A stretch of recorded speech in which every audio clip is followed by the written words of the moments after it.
Hello students, welcome to my channel. Today is my topic that graphical representation of equation of motion. Today I am telling you second equation. First equation मैं आपको मेरी पहली video में बता चुकी हूँ. अगर आप लोगों ने नहीं देखा है तो डिस्क्रिप्शन में मैं लिंक डाल दूँगी, आप लोग उसको वहाँ से देख सकते हैं. आज के लिए हम अपना सेकंड इक्वेशन क्या कर रहे हैं, स्टार्ट करते हैं.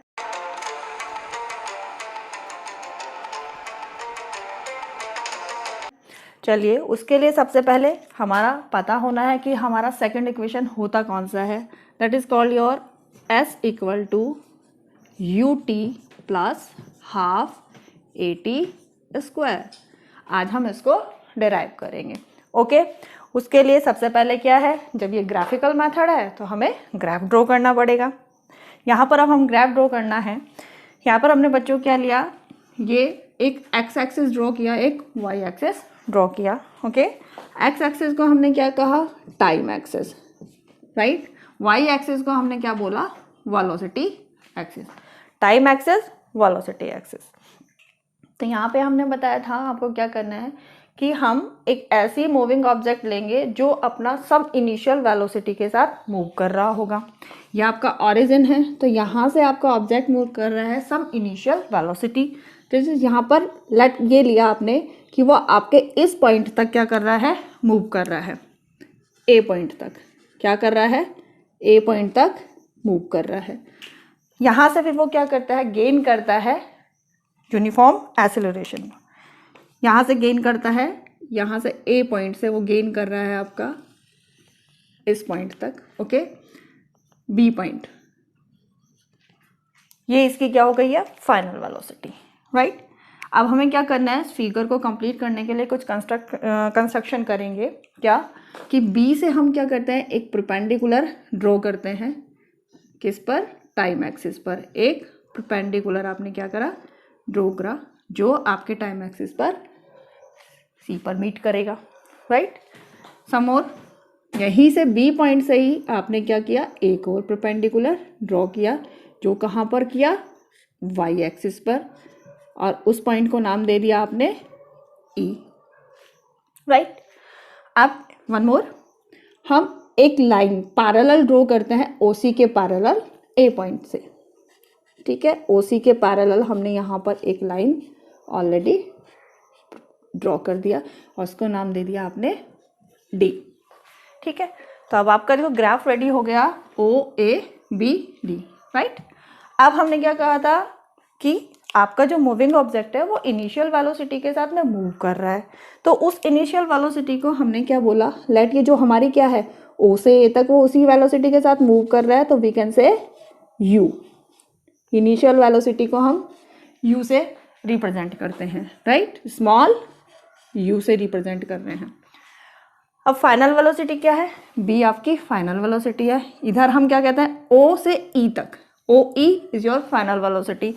और ओ ई किसके इक्वल है, आपके बी सी के इक्वल है. O E equal to B C. तो वी कैन राइट कि ये जो बी सी है ये आपकी फाइनल वेलोसिटी है. इसका वैल्यू भी हो सकता है, right. O E equal to O सी. अब कुछ यहाँ पर आपके लिए फंडामेंटल्स जो आगे जब इसका ग्राफिकल रिप्रेजेंटेशन करेंगे, डिराइव करेंगे जब इसको, तो ये काम आने वाली है कुछ चीज़ें, जैसे O C equal to A D, O C equal to A D, right. और ओ सी का वैल्यू कितना है, टी, राइट. तो ओ सी का वैल्यू टी है, तो ए डी का वैल्यू भी you can take t, right. O A equal to D C कह सकते हो, राइट. तो जो ओ ए का वैल्यू होगा वही डी सी का वैल्यू होगा, तो you can say small you, right. ये चीज़ है. अब हम बता रहे थे आपको कि हम क्या ड्रॉ करते हैं कि ये हमारा पोजीशन टाइम रिलेशन. तो अकॉर्डिंग टू दिस क्या होता है कि आपका एरिया, ये जितना भी आपके ग्राफ पे अनक्लोज्ड एरिया है, राइट, ये आपका क्या रिप्रेजेंट करेगा, आपके मूविंग ऑब्जेक्ट के डिस्टेंस या डिस्प्लेसमेंट को रिप्रेजेंट करेगा. कौन सा एरिया, कौन सा enclosed area, O A B C. O A B C is your enclosed area in your graph. तो ये जो एरिया है ये आपका क्या रिप्रेजेंट कर रहा है, आपके डिस्टेंस या फिर डिस्प्लेसमेंट को रिप्रेजेंट कर रहा है। ओके, अब हमें क्या निकालना है, तो according to the distance find करना है। हमें पता होता है कि हम डिस्टेंस हो या डिस्प्लेसमेंट हो उसको हम ऐसे रिप्रेजेंट करते हैं। ओके, अब कैसे निकालेंगे, अब देखो हमने कहा कि ये एनक्लोज्ड एरिया OABC, तो इसके अकॉर्डिंग अगर आप इसको ध्यान से देखो, इसमें आपको दो ज्योमेट्रिकल फिगर दिखाई दे रही हैं। कौन कौन सी ज्योमेट्रिकल फिगर दिख रही है, एक ट्राइंगल बना हुआ है आपका और एक रेक्टेंगल बना हुआ है। तो ये हो गया आपका कौन सा ट्राइंगल, देखिए कौन सा बना है ABD, ये ट्राइंगल बना है आपका, और एक रेक्टेंगल कौन सा बना है OADC, राइट। तो अगर आप क्या करते हो, एरिया हमने क्या कहा, एनक्लोज्ड एरिया आपके डिस्टेंस को रिप्रेजेंट करेगा, तो इसको आप स्प्लिट करके लिख सकते हैं। कैसे, जैसे कि डिस्टेंस इक्वल टू या displacement equal to area of triangle ABD plus area of second figure आपका रेक्टेंगल OADC, राइट। OADC क्या हो गया आपका, एरिया ऑफ ट्राइंगल, एरिया ये ट्राइंगल कौन सा है ABD, तो इसका ट्राइंगल यानी एरिया हो जाएगा area of triangle ABD and area of rectangle जो बना है OADC। तो ये पूरा जितना भी आपका एरिया है इट मीन्स आपका कंप्लीट डिस्टेंस जो आपका मूविंग ऑब्जेक्ट कवर करता है, you can find by this method. तो अकॉर्डिंग टू फॉर्मूला अब हम लिखते हैं इनका, क्या होता है S equal to area of triangle का फॉर्मूला आपको पता है क्या होता है, 1/2 base into height, okay. Then plus area of rectangle का फॉर्मूला आपको पता है क्या होता है, लेंथ इंटू ब्रेथ, ओके। अब यहाँ हम हमारे ग्राफ में जो भी हमारी वैल्यूज़ है उन वैल्यूज़ को हम यहाँ लिखते हैं उसके अकॉर्डिंग देखो। Then S equal to 1/2, okay, base AD, क्योंकि ट्राइंगल है आपका ABD तो इसका बेस क्या होगा AD, राइट। हाइट क्या हो जाएगी आपकी BD, हाइट हो जाएगी आपकी BD। पहले इसी को सॉल्व कर लेते हैं, एरिया ऑफ ट्राइंगल को सॉल्व करेंगे उसके बाद फिर एरिया ऑफ रेक्टेंगल लेंगे according to this. Then S equal to 1/2 AD का वैल्यू, AD किसके इक्वल है, OC के इक्वल है। हमने यहाँ लिखा था आपका AD इक्वल टू OC और उसका वैल्यू क्या है T, तो हम यहाँ पर AD की जगह पुट कर सकते हैं T इंटू BD आपको निकालना है। हम BD का वैल्यू आपके पास है नहीं, तो इसके अकॉर्डिंग हमने बताया था कि जो हमारा यूनिफॉर्म एक्सेलरेटेड का ग्राफ होता है उसमें जो हमारा स्लोप होता है, जो आपका स्लोप है ये AB, ये आपके एक्सीलरेशन को रिप्रेजेंट करता है, राइट। तो यहाँ से हम VD की वैल्यू फाइंड करते हैं। तो यहाँ एक्सेलरेशन इक्वल टू क्या हो जाता है, एक्सेलरेशन इक्वल टू हो जाएगा आपका BD upon AD, okay. Acceleration equal to BD upon AD, value put कीजिए। Then acceleration equal to BD upon AD, फिर वही AD इक्वल टू OC और OC इक्वल टू T। तो हम यहाँ पर AD की जगह फिर से क्या कर देते हैं, पुट कर देते हैं T। तो BD की वैल्यू इसके अकॉर्डिंग क्या हो जाएगी, BD equal to AT, clear, BD equal to AT। अब ये वैल्यू यहाँ पर हम BD की जगह पुट कर देते हैं AT, ओके। तो S इक्वल टू 1/2 हाफ, यानी 1/2 भी बोल सकते हो और हाफ भी बोल सकते हो, S equal to half AT square, ये आपका आ गया एरिया ऑफ ट्राइंगल, राइट। अब हम चलते हैं सेकंड पार्ट ऑफ इसका जो था एरिया ऑफ रेक्टेंगल, ठीक है। एरिया ऑफ रेक्टेंगल, तो एरिया ऑफ रेक्टेंगल होता है लेंथ इनटू ब्रेथ। अब इसके अकॉर्डिंग अपने रेक्टेंगल आपका कौन सा है, OADC। यहाँ से इसकी लेंथ कितनी है, OADC का लेंथ है आपका OC, लेंथ की जगह यू कैन सी OC, ठीक है। ब्रेथ की जगह आपका क्या आ जाएगा, ब्रेथ आपका क्या है OA ले लो या DC ले लो, एक ही बात है, OA आपका ब्रेथ आ गया है OA। अब इनकी भी वैल्यू सेम पुट करते हैं ग्राफ से।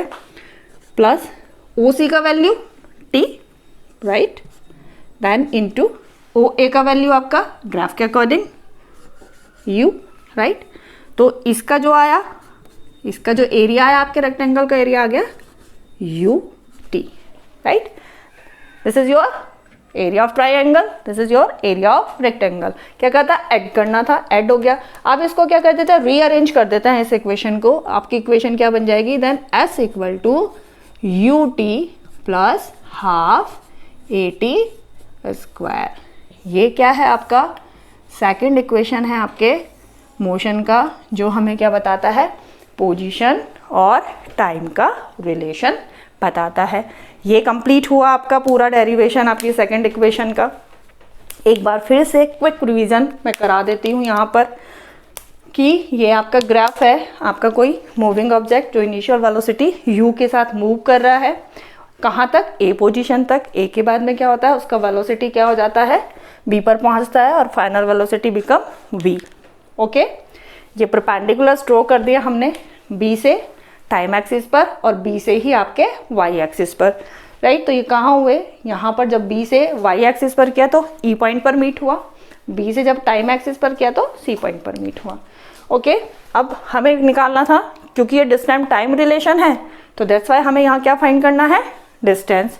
तो फिगर के अकॉर्डिंग, ग्राफ के अकॉर्डिंग जो हमारा एरिया आता है, इसके अकॉर्डिंग जितना भी हमारा ग्राफ पे इनक्लोज्ड एरिया है, ये आपके किसको रिप्रेजेंट कर रहा है, डिस्टेंस को या डिस्प्लेसमेंट को रिप्रेजेंट कर रहा है।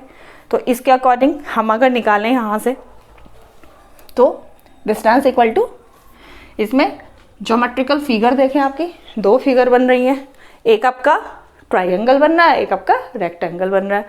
ट्रायंगल कौन सा बन रहा है आपका, ए बी डी ट्रायंगल बन रहा है, ओ ए डी सी आपका रेक्टेंगल बन रहा है। ये है ना आपका ओ ए डी सी, ये आपका रेक्टेंगल है और इसको कवर कर दे तो ए बी डी आपका ट्रायंगल है। तो यानी अगर हम इन दोनों के एरिया को प्लस करके निकाल दे तो आपका डिस्टेंस जो होता है कवर्ड वो निकल जाता है। तो यहाँ पर निकाला हमने S equal to area of triangle A B D plus area of rectangle O A D C, right. अब हम जो मैथमेटिकली इनके फॉर्मूले होते हैं उनको लिखा यहाँ पर। तो एरिया ऑफ ट्रायंगल का फॉर्मूला आपको क्या होता है, 1/2 base into height. Okay, area of rectangle का फॉर्मूला होता है लेंथ इंटू ब्रेथ। आप क्या करते हैं, ग्राफ से हम ये वैल्यूज पुट करते हैं। तो यहाँ पर 1/2 बेस, देखो ट्रायंगल की बात चल रही है, ट्रायंगल का बेस क्या है आपका, क्योंकि ट्रायंगल है आपका A D A B D, तो इसका बेस आपका क्या हो गया, A D is the base of your triangle. तो ये राइट हियर ए डी। फिर उसके बाद हाइट आपके ट्रायंगल की क्या है, B D is the height of your triangle, तो you write here B D. Okay, इसको पहले ट्रायंगल के एरिया को ही हमने क्या कर लिया, निकाला। यहाँ पर S इक्वल टू 1/2। तो अब यहाँ जो वैल्यू ए डी का वैल्यू टी, क्यों ए डी का वैल्यू टी क्यों आया, क्योंकि ए डी किसके इक्वल है, A D equal to O C, A D equal to O C. तो ओ सी का वैल्यू, जब ये दोनों वैल्यूज इक्वल है तो ओ सी का वैल्यू टी है, तो डेफिनेटली ए डी का वैल्यू भी क्या होगा, टी होगा। तो you can put here A D की जगह टी। अब आता है आपका बी डी। बी डी का वैल्यू आपको फाइंड करना है, कैसे करना है, आपको बताया था कि यूनिफॉर्म एक्सेलरेशन में जो आपका क्या होता है, स्लोप होता है, वो एक्सेलरेशन को रिप्रेजेंट करता है। तो यहाँ से निकाल देते हैं हम। तो एक्सेलरेशन इक्वल टू क्या हो जाएगा, B D upon A D, B D upon A D लिखा हमने। अब ग्राफ से ही हमारा ए डी का वैल्यू पुट किया टी, क्योंकि A D equal to O C यहाँ पर भी लिखा हुआ है। तो यहाँ पर अब हमने इस पूरी इक्वेशन से फाइंड कर लिया B D equal to A T, यानी बी डी का वैल्यू हमारा आ गया ए टी। इस ए टी को हमने क्या करा, हमारे जहाँ पर बी डी था वहीं पर हमने उस वैल्यू को पुट कर दिया। तो आपका जो एरिया ऑफ ट्रायंगल था वो क्या आया, एस इक्वल, ये एरिया ऑफ ट्रायंगल आ गया 1/2 ए टी स्क्वायर। ट्रायंगल का एरिया फिनिश हुआ। अब निकालता है रेक्टेंगल का एरिया। रेक्टेंगल का एरिया लेंथ इंटू ब्रेथ। आइए अपने रेक्टेंगल पर, यहाँ पर रेक्टेंगल का लेंथ इंटू ब्रेथ, लेंथ कितना है ओ सी, ठीक है, ब्रेथ कितना है O A, you can write O C into O A, right. अब यहाँ से इनके वैल्यूज लिख दीजिए, ओ सी का value given T, O A का वैल्यू यू, तो ये जो एरिया ऑफ रेक्टेंगल आ गया वो आ गया आपका यू टी। ओके, अब इनको कंबाइन करके लिखा तो s इक्वल टू क्या हुआ, half a t square plus u t, या फिर रीअरेंज करके लिख दीजिएगा s equal to u t plus half a t square. तो ये आपकी सेकेंड इक्वेशन का डेरिवेशन जो है ग्राफिकली मेथड से कंप्लीट हुआ है। ओके, हमारी नेक्स्ट थर्ड इक्वेशन के लिए मेरी नेक्स्ट वीडियो का वेट कीजिए। अगर आपको मेरा वीडियो पसंद आया है तो उसे शेयर कीजिए, लाइक कीजिए और मेरे चैनल को सब्सक्राइब कीजिए। Thank you for watching my video.